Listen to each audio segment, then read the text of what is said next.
Hello, lovely people. I hope you're having a brilliant day so far, or that you have some amazing plans coming up.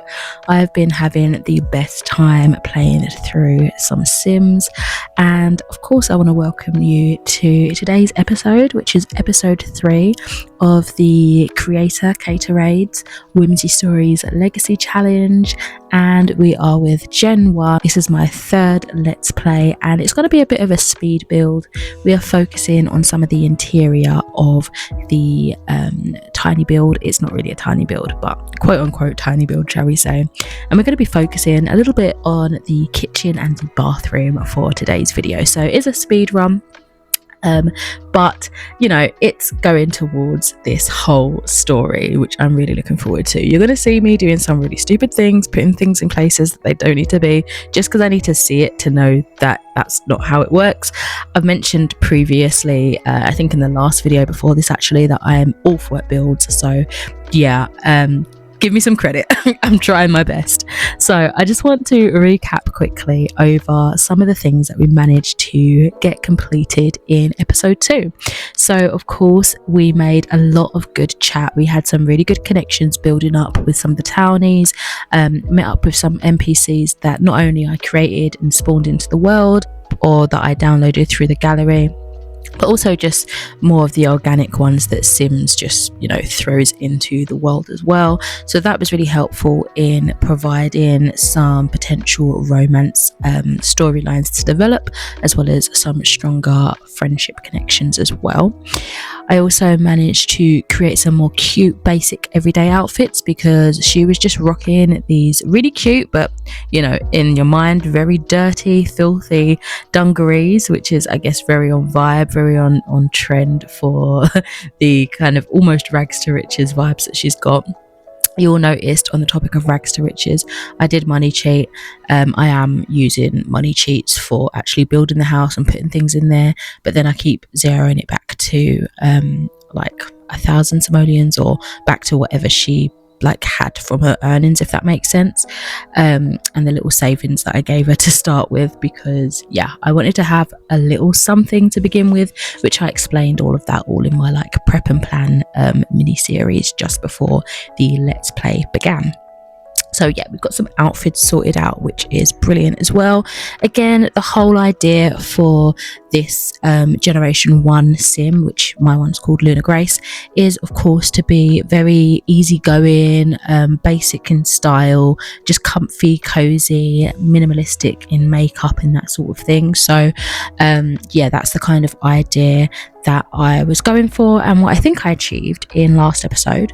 And of course, the main thing, which is basically like a continuation, the star of the show for today's video at least, was the actual creation of this tiny home, which again, not really a tiny home. This is not tiny in my head, but it's narrower and smaller and more like on top of each other than a house that I would gravitate towards, like one that's already pre-built, or things that are in the gallery, or ones that I would try to build myself. Like I'd usually go all out and like make the floor plan massive and wide and all that good stuff. So it is tinier in scale than I would typically be used to.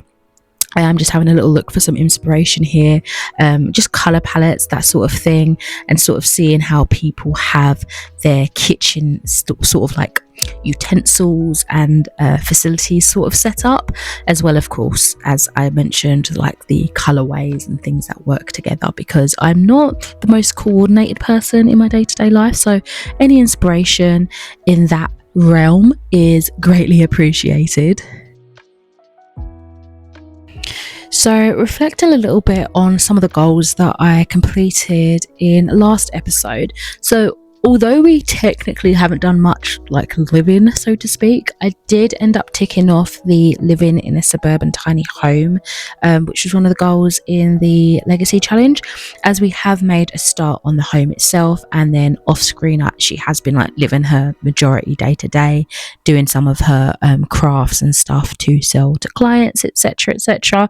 So yeah, it's a start. I feel like it's an okay point in time to tick that off. That is kind of the main thing really that we sorted out goal wise in terms of, you know, what I need to achieve for generation 1. So of course what we're working on today is just some interior builds, really just a really chill video, speed running through some of the kitchen interior and the bathroom interior, and I think we might dot a little bit here and there, adding a little extra bits to the outside here and there as well, but I can't remember if I filmed that footage or not.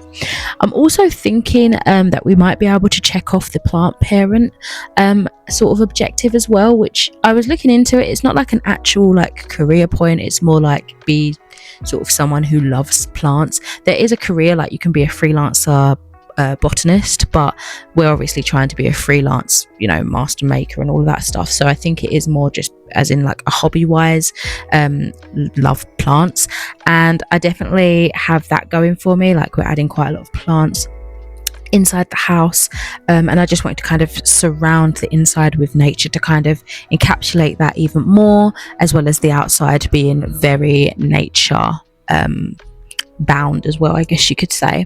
So yeah, those are really the main points of what I think we can achieve today with the interior build that we're doing at the moment. I really was kind of going for kind of like a green, airy, fresh but cluttered kind of feel, so plants everywhere. It is narrow, it is a tiny build, so things are going to be on top of each other and kind of giving that cluttered aesthetic, but I quite like that as well.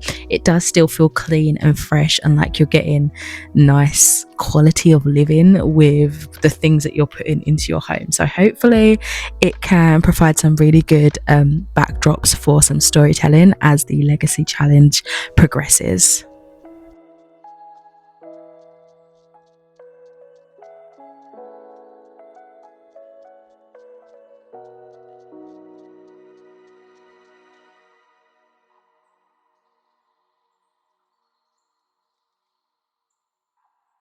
Alright, so moving on to the bathroom, I'm going to have that sort of directly behind the kitchen and sort of entering into the bedroom space as well.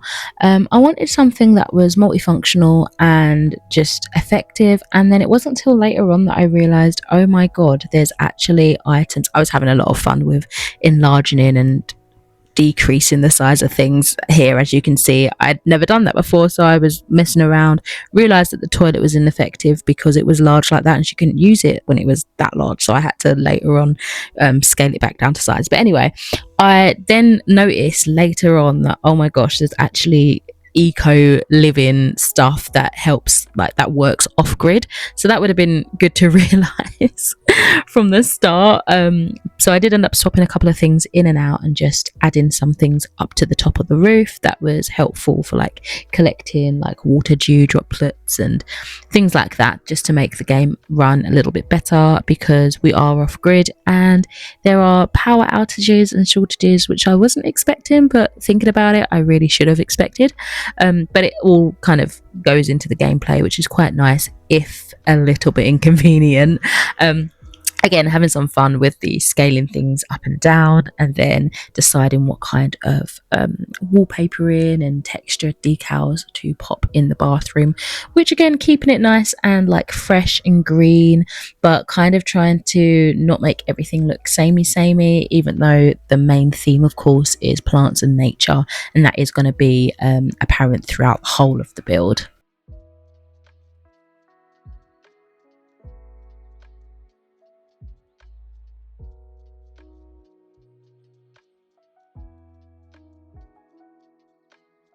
Okay, lovely people, that near enough brings us to the end of this speed build.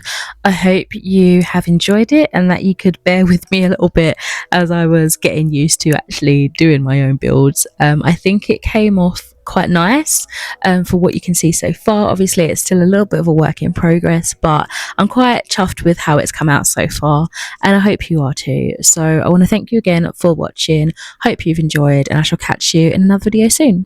Bye.